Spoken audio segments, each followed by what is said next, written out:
It's finally here, and if you've been paying attention, I love the Arkham Horror card game. The newest expansion that just came out, I believe today, March 7th, we have the Drowned City. New Investigator expansion is going to give us 5 new investigators, kind of. Gloria, if you had the book, she's a reprint. And then, for some reason, Agatha Crane is 2 different classes. But you can only pick one of them.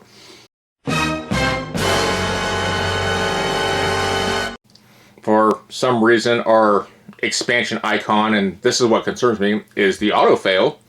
And it's not concerning me as an omen of, like, we're going to fail a lot, but just, why did they pick an icon that they already used that's known for being the end of things? So that's kind of the hint I have. Take it with a grain of salt. Rules clarifications. Agatha Crane, basically explaining that she has 2 cards. She's either going to be a mystic or a seeker, and you can't swap out her abilities like you could with the, can't remember what they're called, but the investigators that can swap out. So whatever side you pick, you gotta use both sides. The alert keyword is back. Myriad is back, which that's nice. If you guys remember, that was like done, I think, back in Dream Eaters.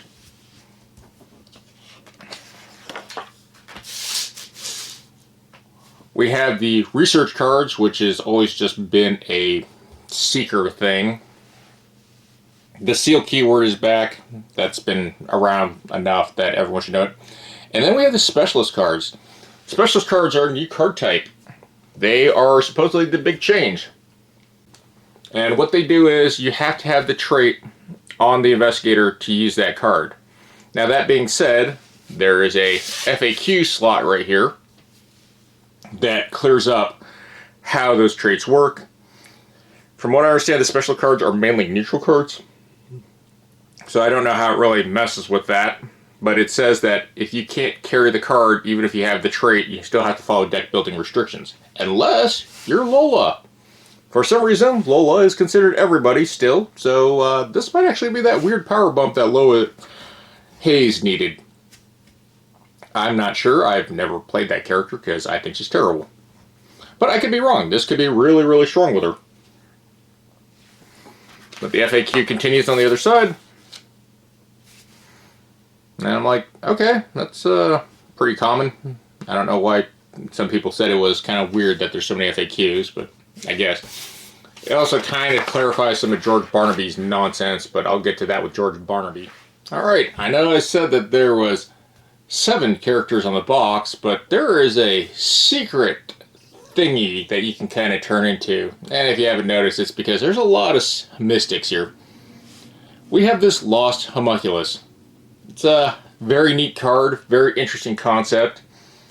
And this is actually a permanent.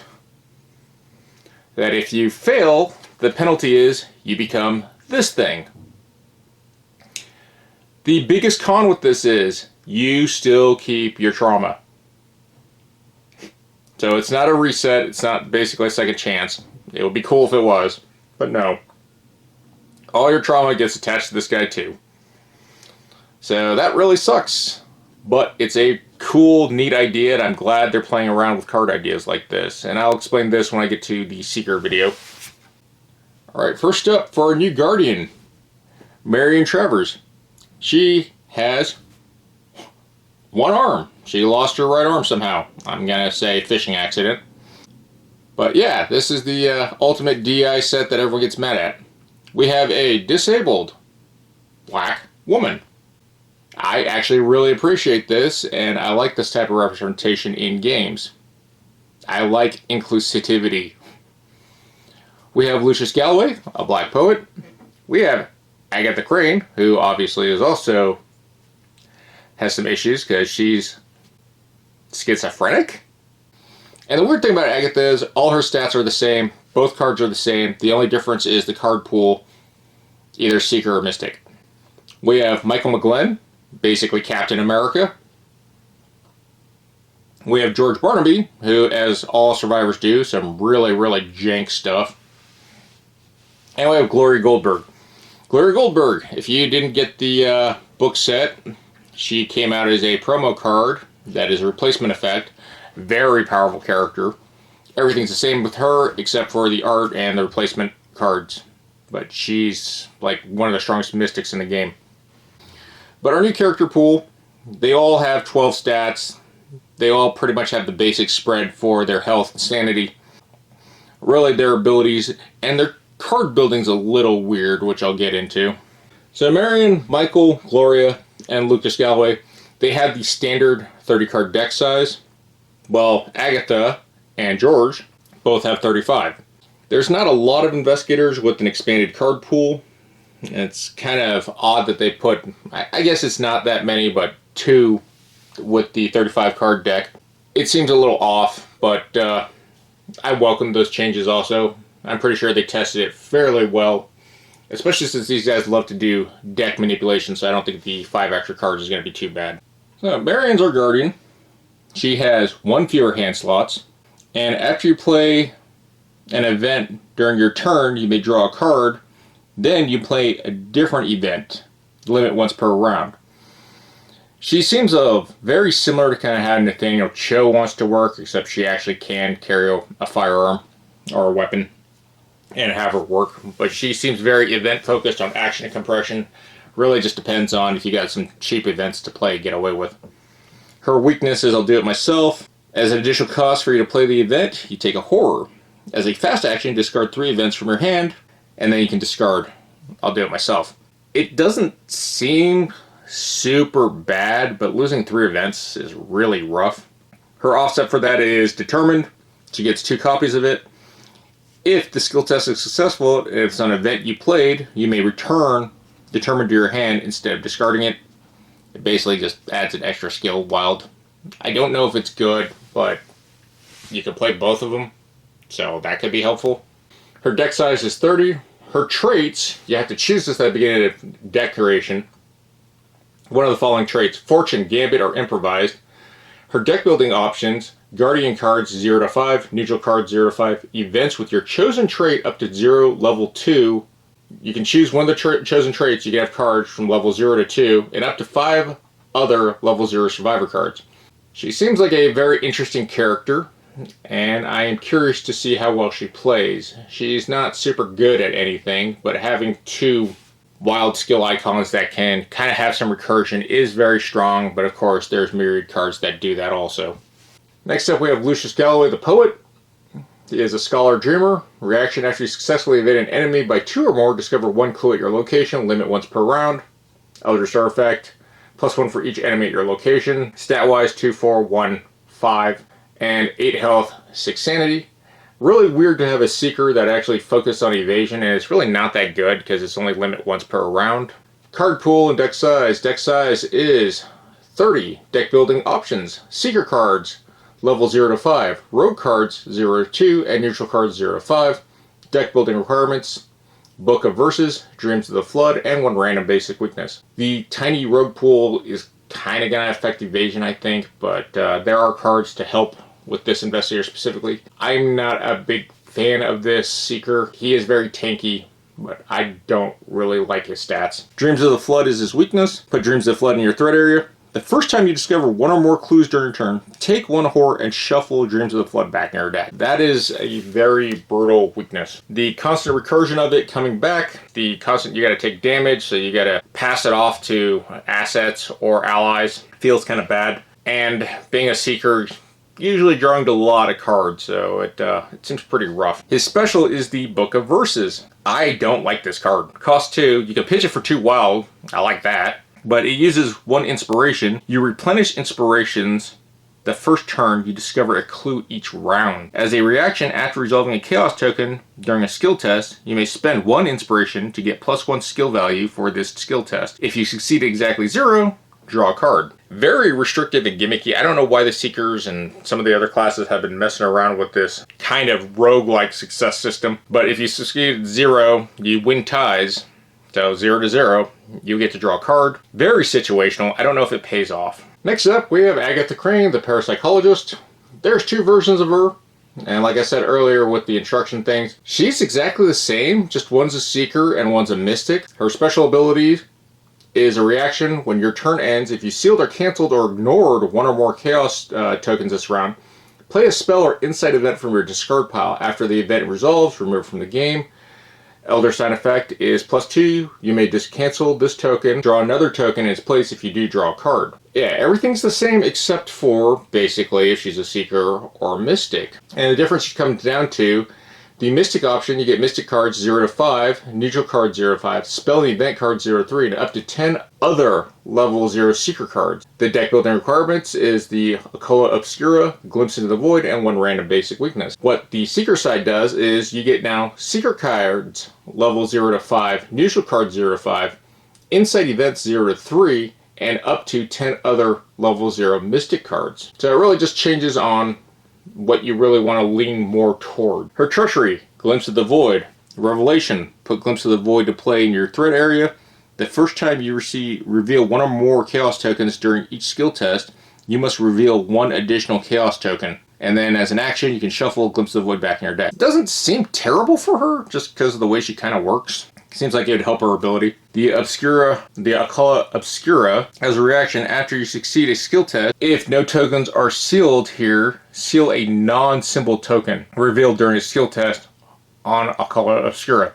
Forced, if you would reveal a token from the Chaos bag, resolve the token sealed here instead. Very strong, very neat. But it also depends on what the modifiers are. If you're usually playing on easier levels, you'll get a bunch of +1s and 0s, which is cool. But usually on harder difficulties, you're going to be sealing a lot of negative numbers.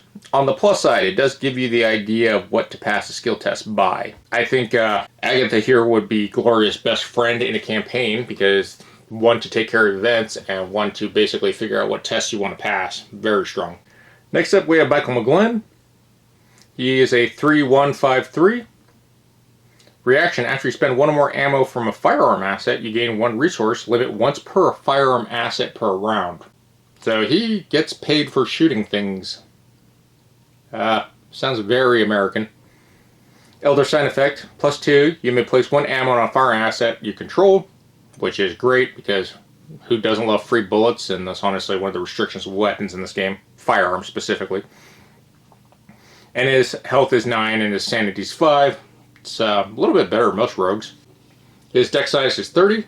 Deck building options, rogue cards level 0 to 3, neutral cards 0 to 5, cards with firearm is either trait, and their text box level 0 to 5. And that's really important because some of the higher level rogue weapons he couldn't use unless he had this. Cards that don't require are deck building requirements, violin case, or viola case, confiscation, and 1 random basic weakness. Confiscation is a little weird against Michael McGlynn. Shuffle each firearm asset in your play area into your deck. If no asset was shuffled into your deck by this effect, take 1 damage and then shuffle confiscation back into your deck. Feels like you're going to be playing a lot of guns. But the trade-off here is you can shuffle in empty weapons.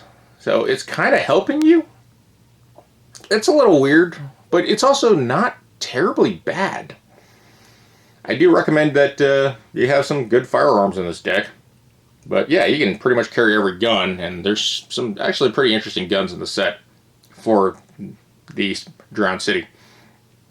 The Viola case costs 2, pitches for basically everything, and if you get 2 additional hand slots, which can only be used to hold firearm assets.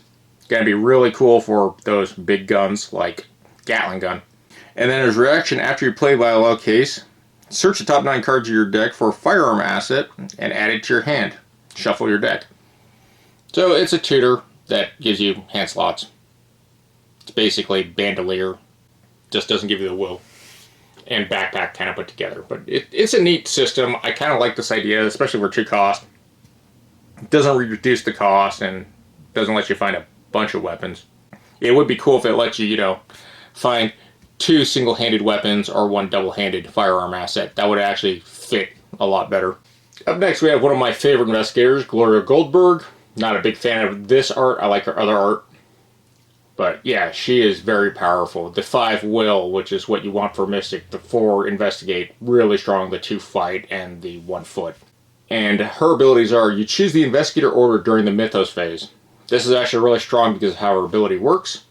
Reaction: when you look at one or more cards from the encounter deck, look at an additional card. Choose one non-elite card amongst them. Either discard it, put it on top of the encounter deck, or place it face down beneath Gloria Goldberg. Max 3 cards beneath her. Elder Star effect. +1, look at the top card of the encounter deck. So you're always going to look at 2 with that. Her health is 5, her sanity is 9. Her deck size is 30. Secondary class choice. At deck creation, choose Guardian, Seeker, or Rogue. Deck building options. Mystic cards, level 0 to 5. Neutral cards, 0 to 5. Up to 10 0 to 1 events or skills of your chosen secondary class. Deck building requirements. 3 copies of Psychic Sensitivity and 3 copies of Prophecy of the End. I have been playing Gloria with Guardian just because Guardians have some cancel cards for events, and this is what makes Gloria very strong. Now that being said, she came out as a alternate replacement Investigator whose abilities were the same, but her weaknesses and her specials you didn't get multiple copies of. So Prophecy of the End. This thing has Surge. I hate Surge. Forced. If Gloria uses her reaction ability and this treachery is amongst the looked at cards, it must be chosen and placed face down beneath her. If you cannot, discard a non-weakness card beneath her first. Then, if there are 3 copies of this treachery beneath her, she is defeated and suffers 1 mental trauma. It's literally, yeah, you're watching visions of doom happening. It's kind of brutal, but her Psychic Sensitivity is an event that costs 0, pitches for 2 brain and a wild. Fast. Play one Investigator at any location draws an encounter card. There's a copy of that encounter card beneath Gloria Goldberg. Cancel that card in all its effects. Discard both copies of it, and then draw 1 card. I was wondering if she had an ability to try to mitigate this because of how she can search through the Mythos deck. So that's a little annoying that you're going to have to remember to fish these out all the time. But she does have a way to stop this, which is good. Last up, we have George Barnaby. 2 will, 4 book, 3 fist, 3 foot. Your max hand size is equal to the number of face-down cards beneath George Barnaby. Limit 5 cards. You may commit a face-down card beneath George Barnaby to skill tests as if they were in your hand. After you discard a card from your hand, reaction, after you discard a card from your hand, place it face down beneath George Barnaby, then draw 1 card. Limit once per phase. And Elder Stein effect, +1, draw 1 card. Stat, health, and sanity 7 and 7. So that whole top line's really weird because you're with your opening hand. But we'll get to the backside. So his deck building requirement size is 35. His option survivor cards 0 to 5, neutral cards 0 to 5, and up to 10 other level 0 seeker and or / rogue cards, which is really cool. You get 3 copies of Grim Resolve, and 1 copy of Cast Adrift, 1 random base. After additional setup rules, after drawing your opening hand, you may place any number of your cards in your hand face down beneath George Barnaby. So you can kind of work around it and keep 3, and the way his ability works, it's actually kind of neat because you keep it reserved. Cast Adrift seems a little harsh. If there are no cards beneath George Barnaby, shuffle Cast Adrift into your deck, otherwise discard each card beneath George Barnaby. That can be really rough because you're going to have to limit your hand size. Grim Resolve. You get 3 copies of this. After a skill test resolves, you may swap any number of cards beneath George Barnaby with the same number of non-weakness cards in your hand. So being able to keep a Grim Resolve and putting it under right when you need it can offset the weakness. It's a 1 skill wild icon. I don't know how great that is, but you have 3 chances to offset it, so it could be useful.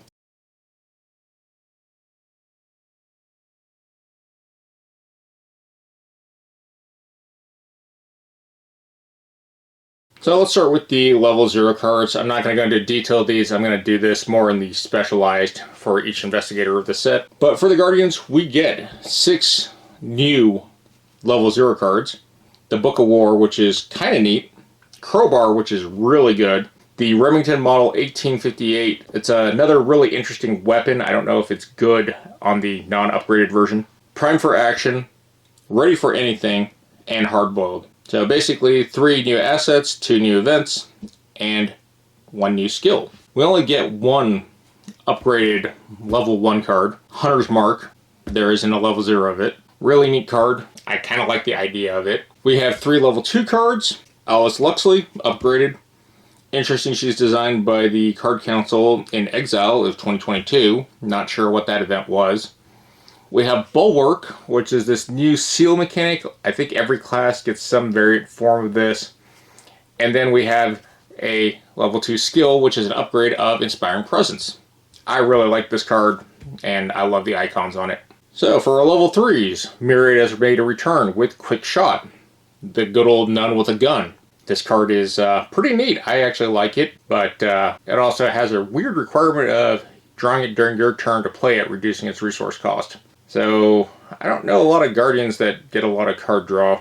Locked and Loaded, it is a permanent. Your firearm assets, I like this. It gives you more ammo. And for our last card, level 4, Remington Model 1858. This is the upgraded version of the level 0 one. This card is cool. Surprisingly, there was no level 5 Guardian card.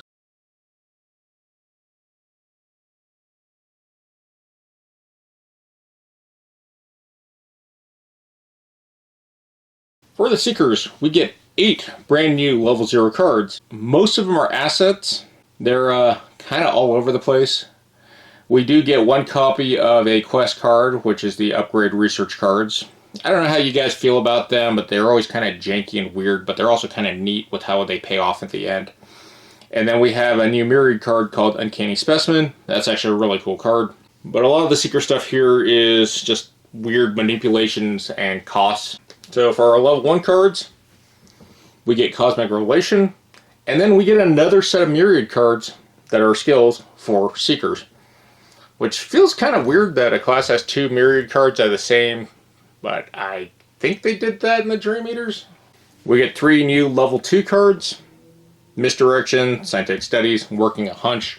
Working a Hunch, I have a feeling, is going to be very strong. Technically only get 1 level 4 upgrade because this is the upgraded Dial of Ancients. Each of them changes to a different thing that suits your needs. Pretty standard for how the research cards work. And we get 1 new level 5 card. The Unclea Theria does a bunch of really cool stuff.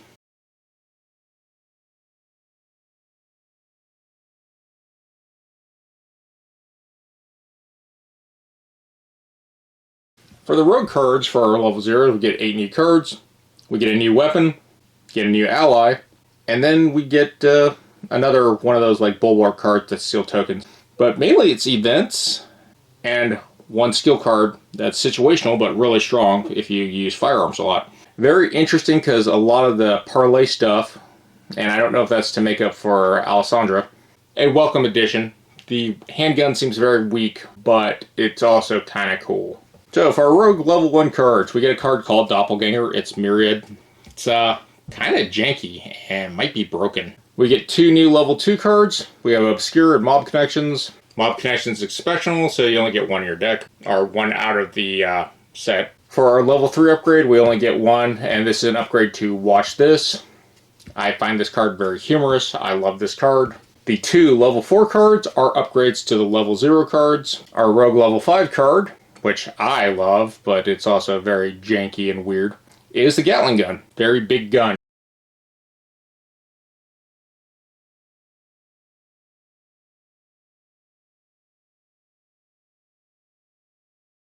For our Mystic cards, we get 8 brand new level 0 cards. Blood of Thoth, I was reading something about it. I don't know if this is a typo or a fix, if they fixed it, but from what I understand, the card is unplayable. We get 2 new attack spells, or spells that work on the normal Mystic attack system. The Great Work, which is that weird card that upgrades you into the Homunculus if you die and punishes you very bad. This is a interesting and fun idea, but I don't know how good it is. Get a new ally, we get a new Myriad card, and then we have the 2 other events. For our level 2 Mystic cards, Mystics did not get any level 1 cards. We have the upgraded Enrapture. We have a new card called Transfiguration, which some people aren't going to like, but I'm hoping that Arkham players are more open-minded. We have Spiritual Echo. We have upgraded Sword Cane, which I really think is cool. And then we have the Ayagathaga, but it is exceptional. It's kind of a weird thing. We have 2 new level 3 cards, Deliverance and the Lost Arcana, an event and asset. The Mystics did not get a level 4 card. They just got a level 5 exceptional permanent. I think this is the first exceptional permanent. I'm not sure. I gotta go double check. This card is really weird. I don't know if it's good. I don't know if it's worth doing.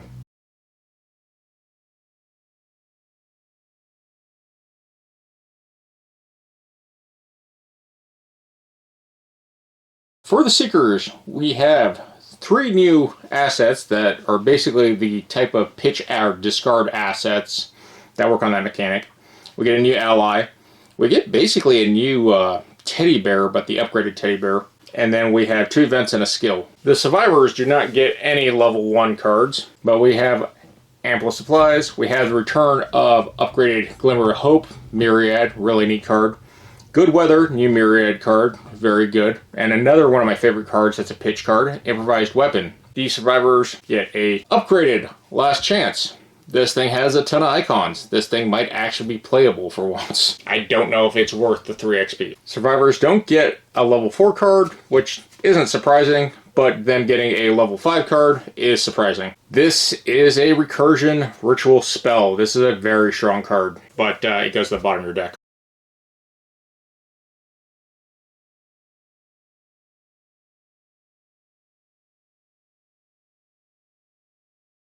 As far as the basic neutral cards go, we only get 4 of them. So we get a new permanent that you pick at the beginning. I don't know how I feel about that card. We get a Myriad card, Short Rest, which seems really neat, especially if everyone plays with it. I don't know if that's good. That's probably a bad idea. Confidence, and then we have Spiritual Healing, which is another permanent. It's to offset trauma. For 4 XP, I think that's a lot.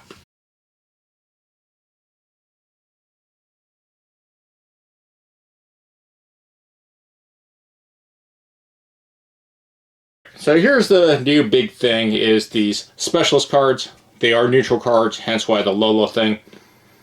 And these are all the level 1 variants. You must have the trait to use them. But yeah, we only get 3 level 1s. The easiest way to tell them apart really is they have a black background versus the grayish border of a neutral card. And of course it's going to say you have to have this keyword to use it. We get 60 copies of level 2 specialist cards. Yeah, I don't know how I feel about these. Some of them seem kind of really neat and some seem really janky. This card especially, since it has a 20 resource cost. We get 7 new level 3 cards for the specialists. They're kind of all over the place, but they are very neat. Some of them are actually very strong, but their effectiveness is yet to be seen. We have 2 new level 4 specialist cards. I'm not sure how I feel about Stormruler, but Motivational Speech is really good. As you can see, we have 7 level 5 specialist cards. One of them being Library Pass, which is an upgrade to the level 1 Library Pass. We have a anti-tank gun, which is really, really awesome. The Sacred Oath, it's a Myriad card, but not really. There's 3 copies of it, but they have a different subtype. And the way it works is really interchangeable. It seems good, but it's also kind of weird. The Dimensional Vortex had an FAQ thing about what it does, because it's very powerful. And then Memories of Another Life is very interesting. I need to research that rules a little bit more to see how that card fully works the way I think it works.